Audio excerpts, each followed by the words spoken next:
खनकाने वाले दिल मेरा धड़का धड़धड़ाने वाले आ गए। यही ले मैं मंगल के दाता विघ्न करता भगवान गणेश भक्त की बाबा आई मंगल के बारिश करी मंगल ही मंगल हो।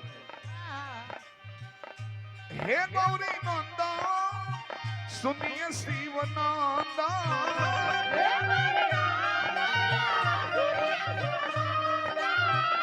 हे गौरी नंदा सुनिए शिव नंदा तैयाई गोसैया करिले राउर मंदा आइए गोसैया करिले राउर मंदा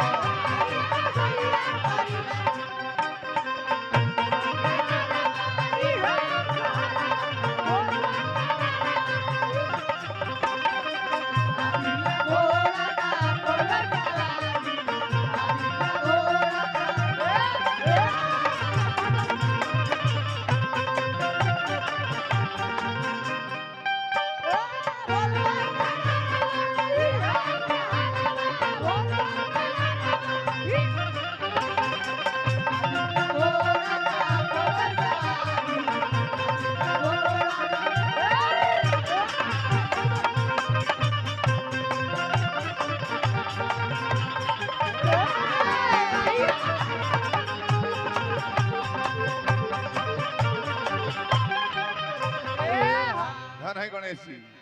कृधि सिद्धि गज बदन कृधि सिद्धि गज बदन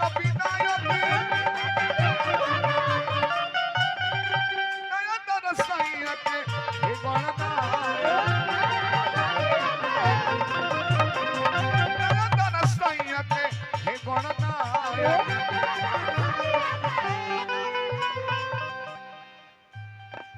पाँव का धूरी चंदन रउरा पाँव का धूरी चंदन पाँव का धूरी चंदन रउरा पाँव का धूरी चंदन तैयाई गोसैया करिले राउर मंदा तैयाई गोसैया करिले राउर मंदा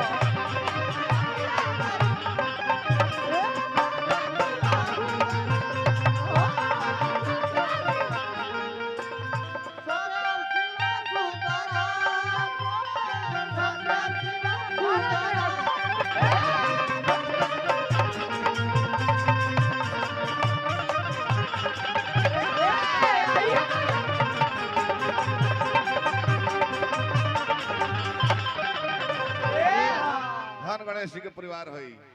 ऐसा परिवार राम जी के ना हो राम जी पूजैले उनका बाबूजी के दशरथ जी केहू गर्भवती ना देखावेला कन्हैया पूजैले उनका बाबूजी केहू गर्भवती ना देखावेला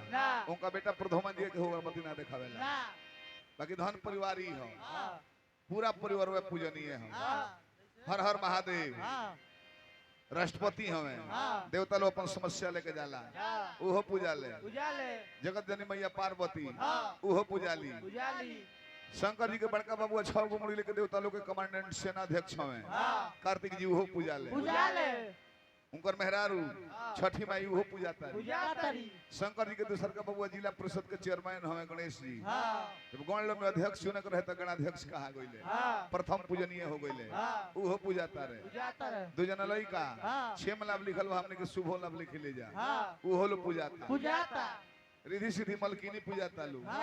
संतोषी माता यही परिवार के उहो पूजाता हमरा कहे के माने का धन बढ़ जाओ पावर बढ़ जाओ मन ना बढ़े इतना पावर रहते हुए परिवार के मुखिया भोला बाबा न गहना गुड़िया से मतलब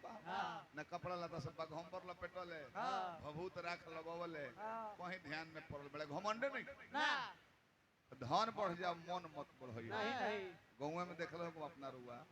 हमरे गाँव में केहू नया पर धनिक हो जाता तो बेगलतियों के गरीब के दूता पर मार देता रहे तो केहू नहीं के बोला तो गाँव में तो केहू ना बोली उहे जाके सिवान स्टेशन में केहू को मार देबो तो 2-4 आदमी मिल के ताहे पान खिया दी है कि बिखोइले मुंह लाल को के फुलौले मने से आजी भगवान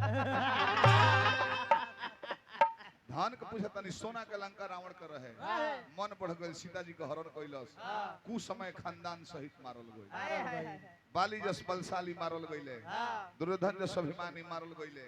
जितना लोग के मन बढ़ल मारल गईलू आ तबु गांव में शिक्षा नहीं खेली 3 भाई बालू एक घर में ना दू जना तरफ हुआ क्या रहत जमीन कीन के रहत रहे लोग एक भाई एसपी हो गईले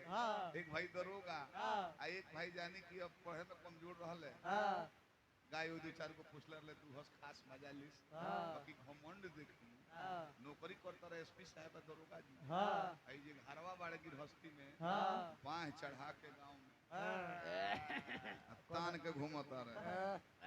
कौन रे एक खोखल एक फाइट मार दे बे सिर्फ के ठीक हो जाई अब कुछ के कमी रह गइल बा मौका परला पर आदमी इतना गोली चलवा दे कि गांव वाला खोखा बेच के राजा हो जाए चाचा उनकर असलियत कब आवता परिवार रिटायर होके दोनों जना आ गइले बटा गइल परिवार जे हवा बनत रहे उ लोग के त पेंशन मिलता सर्विस जमा हो गइल आई दौरी में गेहूं लेके किराना दुकान पर पहुंचल बा तनी आलू दे दी हो तनी सुरतियो दे दी हो 10-15 खेली तो वो मजा लेता काका का अब हवा नहीं खबर हो बदरे चुप रहो दोनों के दोनों हद बेईमानी कइले हंस तो रोज रोज मुर्गा भोजे तरह से हमरा आलू के तरकारी नहीं के भेटा ऐसे धान बढ़ जाओ मन नहीं के बढ़ा तो सोनू संग दिल संग मंगल के चाह सोनू संग दिल संग मंगल के चाह और बिन के अखिया बिछल रौदा और बिन के अखिया बिछल रौदा बाटयो अभिनंदन बाटयो अभिनंदन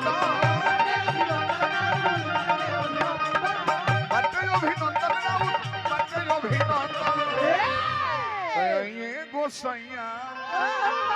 करिले राउर बंद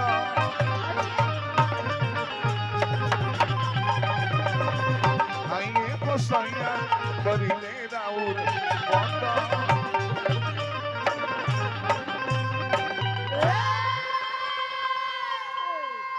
सुमरन जाड़ा पाला में ढेर देना